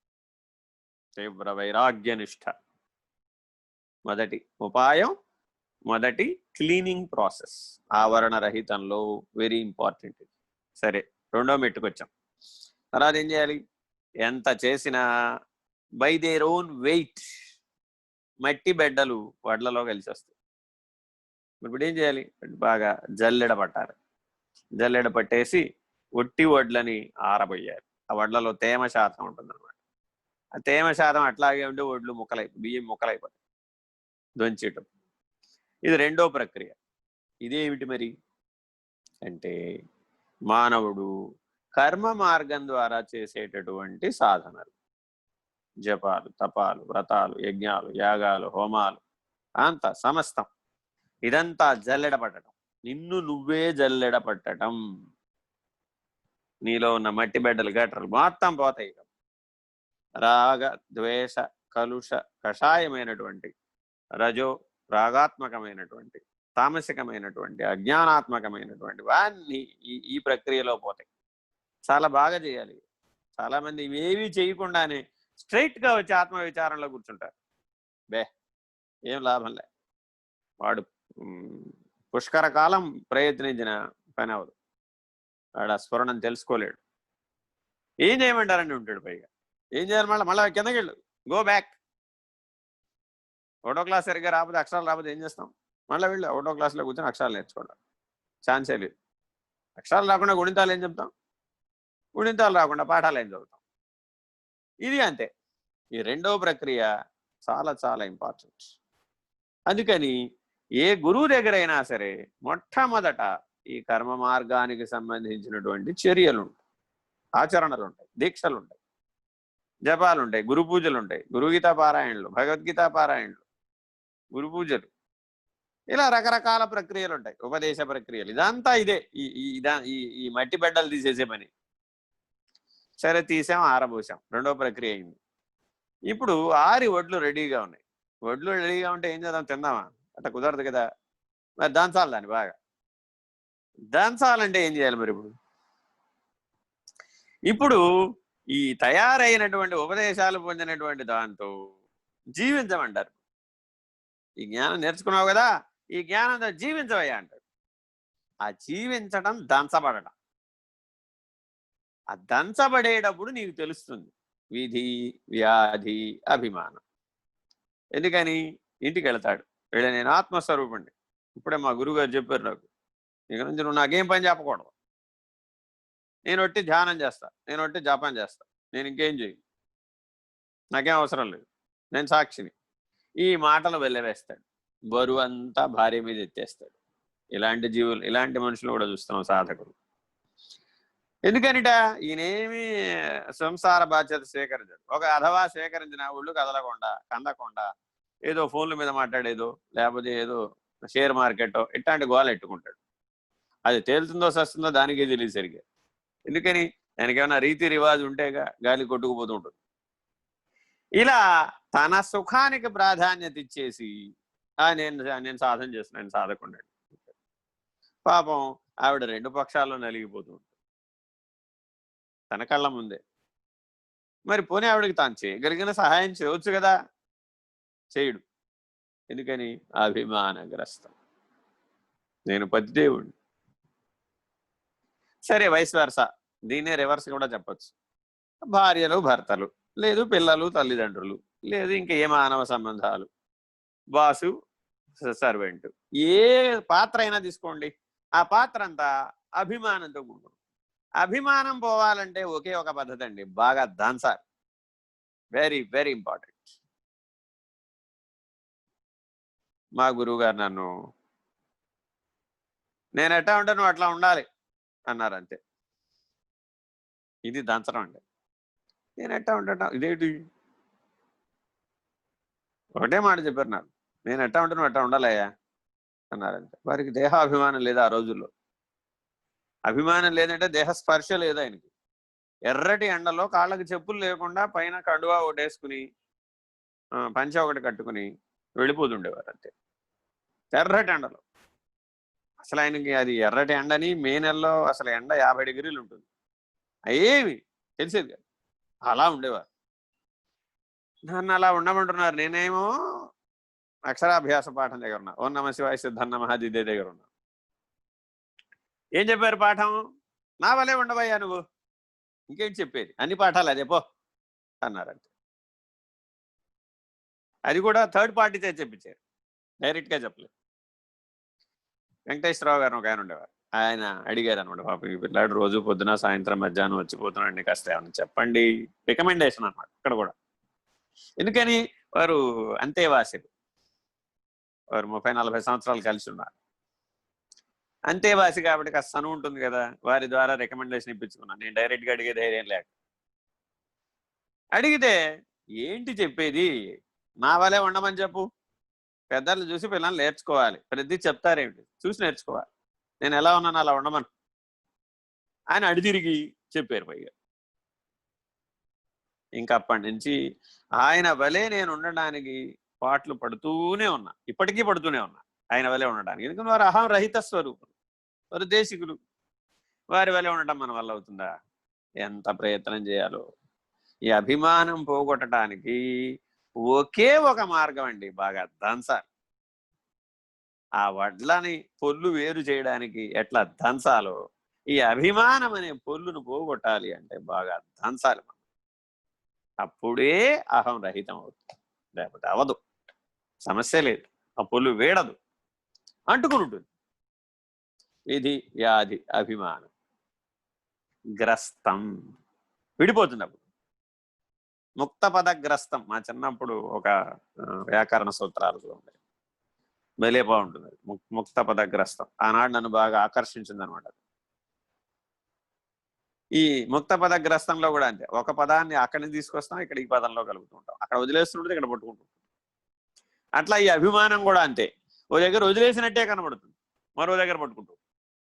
స్థూలాన్ని వదిలేస్తే సూక్ష్మాన్ని పట్టుకుంటుంది, సూక్ష్మ కారణాన్ని పట్టు, లేకపోతే మహాకారణాన్ని పట్టు, ఎక్కడో ఒక చోట వెళ్ళి పట్టుకుంటుందండి బాబాయ్. ఆ అభిమానం అహం రెండు ఒకటే, వేరే ఏమి లేదు. ఇలా జాగ్రత్తగా దీన్ని దంచి వేరు చేయాలి. ఇది 3వ ప్రక్రియ. సరే, దంచితే సరిపోయిందండి. నాలుగో ప్రక్రియ ఒకటి ఉంది. ఏమిటది? బాగా చాటలో వేసి చెరగాలి. అది మా అమ్మగారు చేసేది. అట్లాగే మా గురుపత్ని గారు, ఆవిడ కూడా అంతే. పాపం ఎంత వయసు వచ్చినా సరే ఆవిడ ఏమి ఒళ్ళు దాచుకోలేడు. దస్తాడు మినువులు టకా టకా విసిరిపారేస్తుంది. 70 ఏళ్ళు దాటిపోయినా సరే ఏం వెనుకాడదు. అశ్వపుష్పాంతం. అలాగా ఆ చేసేటప్పుడు చూస్తూ ఉంటే నాకు అనిపిస్తుంది, ఎంత చేతుల్లో ఎంత బలం ఉండాలంటే చేటలో చెరగాలంటే, ఆ చేటలో 5 కిలోలు టకా వేసుకునేట పైకి ఎగరేసి చేసేస్తూ ఉంటాం. కానీ బాగా గుర్తుపెట్టుకోవాలి, ఈ చెరగడము చింతన, నామస్మరణ, అజప. ఈ అజప అన్న సాధనతోని చెరగడం వీలవుతుంది, లేకపోతే వీలుగా. శ్వాసతో సమంగా జపం, అజప. అప్పుడేమైపోతుందంటే ఇక నీకు తెలిసిపోతుంది అంత రహస్యం. ఓ ఇది ఇంతేరా బాబు, దీంట్లో ఏం లేదు, అంతా ఒట్టిదే పొల్లిది. చెరిగితే అంతా కింద కనబడిపోతుంది. స్వచ్ఛమైనటువంటి వడ్లు, ధాన్యం చక్కగా వేరైపోయి ఎర్రటి బియ్యం, దంపుడు బియ్యం చక్కగా చాట్ల మిగిలిపోతూ ఉంటాయి. ఆ కింద అంతా పొల్లు పడిపోతూ ఉంటుంది, చెరుగుతూ ఉంటుంది. ఆ చెరిగే ప్రక్రియ సాధన అజప. అనాహత శబ్దం, అజపా స్థితిలో దాన్ని పొందుతాం. లయం అయిపోతాడు ఇక, ఇంకా ఈ జీవభావం ఉండదు ఇక. ఎప్పుడు ఆత్మభావంలో లయం అయిపోయి ఉంటాడు. ఇంకా వాడిని మళ్ళీ జీవభావం తేవాలంటే బాబు కొద్దిగా బయటికి రానాయన అని పిలవాలి. వాడు ఎప్పుడు అక్కడ ఉంటాడు అన్నాడు, ఎప్పుడు కైలాస శిఖరం మీద ఉంటాడు. ఇది కాశీలో మరణం పొందడం అంటే, ఇది రామనామ మంత్రం ఉపదేశిస్తాడంటే అర్థం ఆ అజపా స్థితిలో ఉండాలన్నమాట. కాశ్యాంతు మరణాన్ముక్తి. అలాంటి మోక్షక్షేత్రాలు చాలా ఉన్నాయి భారతదేశంలో. అలా అక్కడ ఏ మోక్షమైన అర్థం ఏంటంటే ఆ కైవల్యాధికారం వస్తుంది. అది అక్కడ రహస్యం. స్వరూప జ్ఞానాన్ని పొందితేనే తప్ప కైవల్యాధికారం లేదు. స్వరూప జ్ఞాన నిష్ట లేని వాడికి కైవల్యం ఏమిటి అర్థం లేదు. ఆత్మనిష్ట లేని వాడికి కేవలాత్మేమిటి.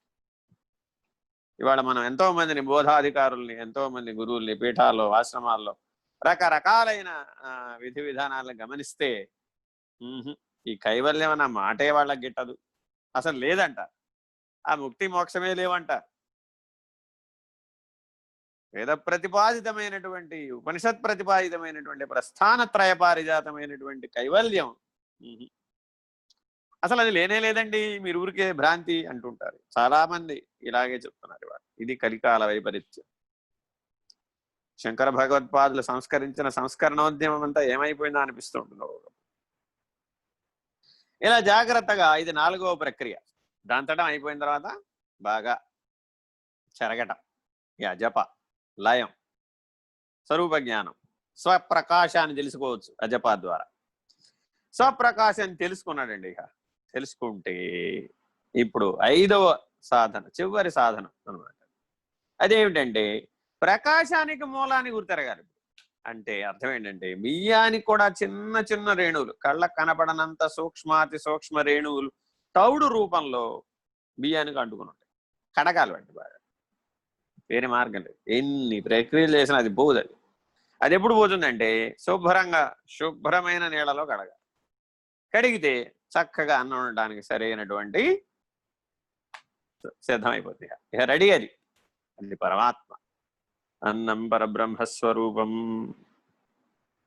ఎక్కడో లేదండి భారతదేశంలో. పరబ్రహ్మం ఎక్కడుందంటే అన్నాన్ని చూపట్టి ఇదే నాయన పరబ్రహ్మం అన్న. ఇంత సులభమైన బోధన భూమండలంలో ఎక్కడా ఉండదు. అన్నం పరబ్రహ్మస్వరూపం. ఈ పాఠమే మొదట్లో చెప్పారు. ఎట్లా బాగు చేస్తావు, ఎట్లా చేస్తావు, ఇది తినాలంటే అది అవ్వాలి కదా, ఇదంతా అవ్వాలి కదా. ఈ 5 పనులు రోజు చేసేవాళ్ళు ఇదివరకు. చేసి అన్నం అండి, అన్నం పరబ్రహ్మస్వరూపం అని భావించి భుజించేవారు. ఇంకప్పుడు ఏమయ్యాడు వాడు? అదే అయి ఉన్నాడు అంతే. తత్వమసి వాడికి మళ్ళీ కొత్తగా చెప్పక్కర్లే, వాడు అయ్యే ఉన్నాడు అంతే. తెలుసుకున్నాడు అయం ఆత్మ బ్రహ్మ. ఎందుకని? నేననే అయం అనే అభిమానం లేదు. ఆత్మ అన్నటువంటి జ్ఞాన ఆవరణ పోయింది. అయం నేనంటూ జీవుడు అనేటువంటి అజ్ఞాన ఆవరణ పోయింది. ఆత్మ నేననేటటువంటి ఆ రకమైన ఆవరణ కూడా పోయింది. ఉన్నదంతా బ్రహ్మమే. పరమును చూడవయ్యా. ఇప్పుడు ఒకే ఒక ఉపదేశం అంతే. తత్పరంచావలోకయేత్. కైవల్య మార్గానికి ఒకే ఒక సూచన. ఏమయ్యా, ఏ తదర్థాన్ని తెలుసుకున్నావు నువ్వు, అంతే కదా. పదార్థాన్ని బాగా పరిశోధించావు, ఏ సాధనల ద్వారా యథార్థం ఏమిటో తెలుసుకున్నావు, తదర్థాన్ని నిర్ణయం పొందేవు. అయితే ఏమిటట? తత్పరంచావలోకయేత్, అవలోకనం. ఇప్పటి వరకు నువ్వు చేసింది ఏమిటి? ఆలోకనం. ఈ 3 చేస్తే ఆలోకనం. ఇప్పుడేం చేయాలి? అవలోకనం. పరాన్ని చూడవయ్యా. చూశాడు, మూలాన్ని గుర్తెరిగే శరీరం ఏదీ లేదు, నిర్మూలమేతదా జ్ఞానాత్ శరీరం నాస్తి కేవలం, ఏతన్మిథ్యా శుద్ధవియత్ కించిన్నాస్తి తేమయా. ఉన్నదంతా ఉన్నది ఉన్నట్లుగా ఉంది, ఏమీ మారలేదు, కదలలేదు, అరగలేదు, కరగలేదు, విరగలేదు, మొరగలేదు. మానవుడు సాధనల పేరు మీద చేసేవన్నీ అక్కడ చెప్పారు. అరుగుట, కరుగుట, విరుగుట, మురుగుట, కదలుట.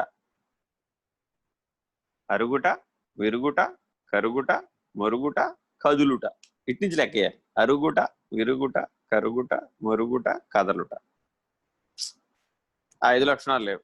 దేనికి? పరబాహ్యానికి, పరాత్పరానికి. పరం లేదు దానికి. అలా తెలుసుకో. నీవు లేనివాడవని తెలుసుకో. ఇది కైవల్యం, కేవలాత్మ. అందుకని జాగ్రత్తగా దేహాత్మ, అంతరాత్మ, పరమాత్మ, సర్వాత్మ, కేవలాత్మ, ఈ 5 వేల మీదనే లెక్క చెప్పుకోవాలి మనం. దేహాత్మ భావం చిటికిన వేలు. అందుకని భార్యాభర్తలు చిటికిన వేలు పట్టుకుని అగ్ని చుట్టూదా తిరుగుతారు. దేహాత్మ భావం ఏం తెలుసుకోవాలి? అగ్నిమీడే పురోహితం. ఆ అగ్నియే పురోహితుడు. నీలో ఉన్న దివ్యత్వాన్ని నీకు తెలియజెప్తున్నాడు, అవ్యవాహనుడు. నీలో ఉన్నటువంటి కైవల్య మార్గాన్ని తెలుసుకోమని ఆ అగ్నే చెప్తున్నాడు పూర్ణాహుతి ద్వారా. కాబట్టి ఈ దేహాత్మ భావాన్ని విసర్జించాలి. 2 అంతరాత్మ. ప్రాణముద్ర, ప్రాణమయ కోశం, ప్రాణస్వభావం, చైతన్య స్వభావం, శక్తి, స్థూల ప్రపంచం, సూక్ష్మ ప్రపంచం. దాటితే పరమాత్మ, భక్తి స్వరూపం. ఇది పరమాత్మ. అంతటా ఉన్నది పరమాత్మయే. శరణాగతుడైపోయాడు, ఇంకా లేడుగా. ఈ కింద ఉన్నవి లేవుగా. యథార్థం లేదు, పదార్థం లేదు, తదార్థంలోకి వచ్చేసాడు పరమాత్మ స్థితిలో. సరిపోయిందా అన్నాం, చాలేదన్నాం. ఇంకా 2 మిగిలిపోయింది, సర్వాత్మ, కేవలాత్మ. ఈ పరమాత్మ సర్వగతం, సర్వాధారి, సర్వసాక్షి, సర్వకారణం, సర్వగతం. ఈ 3 ఉన్నది కూడా ఆయనే. దేహాత్మగా ఉన్నది ఆయనే, అంతరాత్మగా ఉన్నది ఆయనే, పరమాత్మగా ఉన్నది ఆయనే, సృష్టిగా ఉన్నది ఆయనే, వ్యష్టిగా ఉన్నది ఆయనే, అణువు నుంచి మహత్ వరకు ఆయనే, మహత్ సాక్షి కూడా ఆయనే అని చెప్పాడు. ఇక్కడ దాకా వచ్చి ఇక్కడ గురువు గారు ఒకటే మాట చెప్పారు, నాయనా ఇది సర్వాత్మ. మహత్ సాక్షి దాకా వచ్చావుగా, ఇది సర్వాత్మ. బాగుంది. హిరణ్య గర్భుడు దాకా వచ్చావు, వెరీ గుడ్. పంచకోశాలను కాదన్నావు, 6వ కోశమైన హిరణ్య గర్భస్థితిలోకి వచ్చావు. షడూర్ములను కాదన్నావు, షట్కోశం 6వ కోశంలోకి వచ్చావు. ఇప్పుడు మరలా అదే సూత్రం. ఇదేంటి ఆయన? ఆ 3 పంచకోశాలు త్వం, ఈ 6వ కోశం తత్. మరి నువ్వేం తెలుసుకోదలుచుకున్నావు? అసలు నీకేం చెప్పాం? ఉపదేశ వాక్యం తత్వమసి. ఆ 2 ఒకటే అని చెప్పాం. అది అదే అయ్యి ఉన్నదని చెప్పాం. ఈ తత్తుకి త్వంకి తేడా లేదని చెప్పాం. అది తత్వమసి, నీవు అదే ఉన్నావు. సరే, ఇప్పుడు నన్ను ఏం చేయమంటారండి? తదర్థం వరకు వచ్చా నేను. ఇప్పుడు తద్రహితం కైవల్యం. తద్రహిత స్థితిని తెలుసుకున్నాయన, జ్ఞానాతీతాన్ని తెలుసుకున్నాయన, జ్ఞానరహిత స్థితిలో ఉంది. ఏమిటి? నేనన్నదే కదా జ్ఞానం. యథార్థం చెప్పినా అదే, తదర్థం చెప్పినా అదే, పదార్థం చెప్పినా అదే. నేననేది నాహం. పరబాహ్యమునందు నేనన్నది లేదు, ఎరుక లేదు అని చక్కగా త్రయమంత్ర బోధతో కైవల్య మార్గంలో ప్రవేశింపచేసి తద్రహితం, ఆవరణ రహితం. చూడండి, త్వం పదం చేత కూడా ఆవరణ ఉంది, తత్పదం చేత కూడా ఆవరణ ఉంది. తద్రహితంలో త్వము లేదు, తత్తు లేదు. జీవాత్మ లేడు, పరమాత్మ కూడా లేడు, పురుషుడే లేడు. హరి ఓం. శ్రీ గురుభ్యో నమః. హరి ఓం. పూర్ణమదః పూర్ణమిదం పూర్ణాత్ పూర్ణముదచ్యతే పూర్ణస్య పూర్ణమాదాయ పూర్ణమేవావశిష్యతే. ఓం తత్సత్. ఓం శాంతి శాంతి శాంతి. హరి ఓం. శ్రీ గురుభ్యో నమః. హరి ఓం.